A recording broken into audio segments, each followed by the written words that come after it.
Hello everyone, welcome to my channel NK education. मेरे YouTube channel पर आप सभी का बहुत बहुत स्वागत है। सक्षमता परीक्षा बीपीएससी टीआरई 3 और सक्षमता परीक्षा में जो किसी कारण से काउंसलिंग में शामिल नहीं हो सके थे, उनकी दोबारा से काउंसलिंग और किन किन कारणों से क्या क्या उनको प्रॉब्लम आई थी और किस तरीके से उसे दूर कर वह अगली काउंसलिंग में शामिल हो सकते हैं, इन सब के बारे में हम इस वीडियो के अंदर बात करेंगे।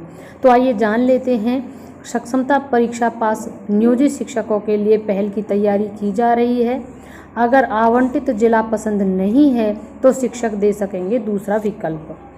सक्षमता परीक्षा पास करने वाले नियोजित शिक्षक अपने पहले से आवंटित जिलों से संतुष्ट नहीं हैं तो वह दूसरा ऑप्शन दे सकते हैं। विभाग इस संदर्भ में विचार कर रहा है। हालांकि इस बारे में आधिकारिक निर्णय अभी होना बाकी है। आधिकारिक पुष्टि तो नहीं हुई है, लेकिन जब न्यूज़पेपर में यह सब चीज़ आ गई है तो न्यूज़पेपर में तभी इस चीज़ को निकाला जाता है जब कम से कम 99.9% वह पुष्टि होने की कगार पर होती है। दरअसल नई पॉलिसी के तहत सक्षमता परीक्षा पास 1.81 लाख शिक्षकों की विशिष्ट शिक्षक के पद पर नियुक्ति होनी है। इनमें से शिक्षकों की संख्या अच्छी खासी हो सकती है जो अपने तबादले के लिए नया विकल्प दे सकते हैं। सूत्रों के अनुसार सक्षमता परीक्षा के समय शिक्षकों से 3 जिलों के विकल्प लिए गए थे, इसलिए उन्हें अतिरिक्त विकल्प देने पर विचार किया जा रहा है। इसके अलावा नई शिक्षा नीति के तहत होने वाले पदस्थापन के समय सक्षमता उत्तीर्ण शिक्षक अगर जिलों का कोई विकल्प नहीं देते हैं तो वह अपने पुराने जिले में ही रह सकते हैं। आगे है कि 48,000 से अधिक विशिष्ट शिक्षकों को काउंसलिंग का फिर से मौका। प्रदेश के 48,000 से अधिक सक्षमता परीक्षा पास नियोजित शिक्षकों को फिर से काउंसलिंग का मौका दिया जाएगा या शिक्षा विभाग मौका देगा। शिक्षा विभाग ने इस संबंध में निर्णय ले लिया है। शिक्षा विभाग के माध्यमिक शिक्षा निदेशक योगेंद्र सिंह ने गुरुवार को इस संबंध में आदेश भी जारी कर दिए हैं।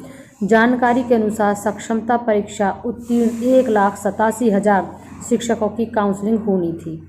इनमें से 48,184 की काउंसलिंग विभिन्न कारणों से अधूरी रह गई।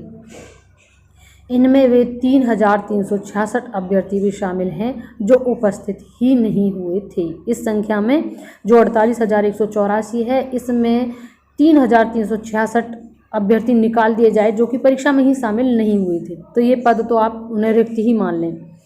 आगे है कि जो 23,801 शिक्षक थे उनका प्रमाण पत्र संदिग्ध है।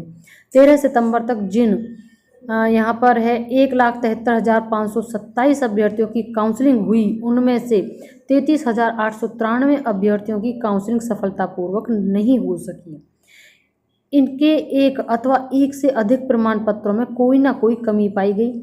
इनमें 23,801 शिक्षकों के एक या अधिक प्रमाण पत्र संदिग्ध पाए गए। उन्हें सही प्रमाण पत्र पोर्टल पर अपलोड करने के लिए बिहार विद्यालय परीक्षा समिति की तरफ से सॉफ्टवेयर में विकल्प प्रदान किया जाएगा। साथ ही पोर्टल पर शिक्षक की तरफ से पहले अपलोड किए गए प्रमाण पत्र वैसे ही रखे जाएंगे। अब बात कर लेते हैं बीपीएससी टीआरई 3 की, जिसमें छठ के बाद तीसरे चरण की शिक्षक नियुक्ति परीक्षा का रिजल्ट आ सकता है। तीसरे चरण की शिक्षक परीक्षा नियुक्ति यानी टीआरई 3 का रिजल्ट छठ के बाद आएगा, यानी कन्फर्म ये आएगा कह रहे हैं। कई कारण रहे जिसकी वजह से रिजल्ट नहीं आ पाया, लेकिन अब यह पुष्टि सी की जा रही है कि छठ के बाद आपको अपना रिजल्ट देखने को मिलेगा।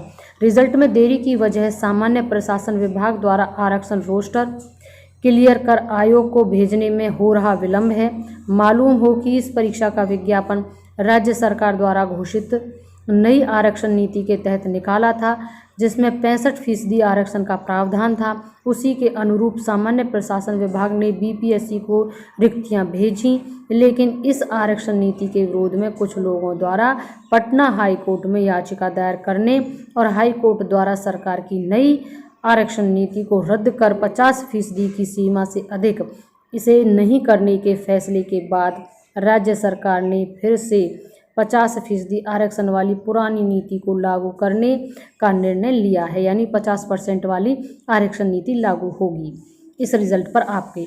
इस नीति के अनुसार रिजल्ट देने के लिए बीपीएससी को इसके अनुरूप रोस्टर क्लियरेंस के साथ रिक्तियों की जरूरत है, लेकिन अब तक सामान्य प्रशासन विभाग ने नए सिरे से 50% आरक्षण के अनुरूप रिक्तियों की गणना कर उनका रोस्टर क्लियर नहीं किया है और न ही आयोग को इसकी सूचना दी गई है। और बायोमेट्रिक से मिलान न होने की वजह से भी कुछ काउंसलिंग में प्रॉब्लम रही, जिनमें से 10,925 की काउंसलिंग अटकी।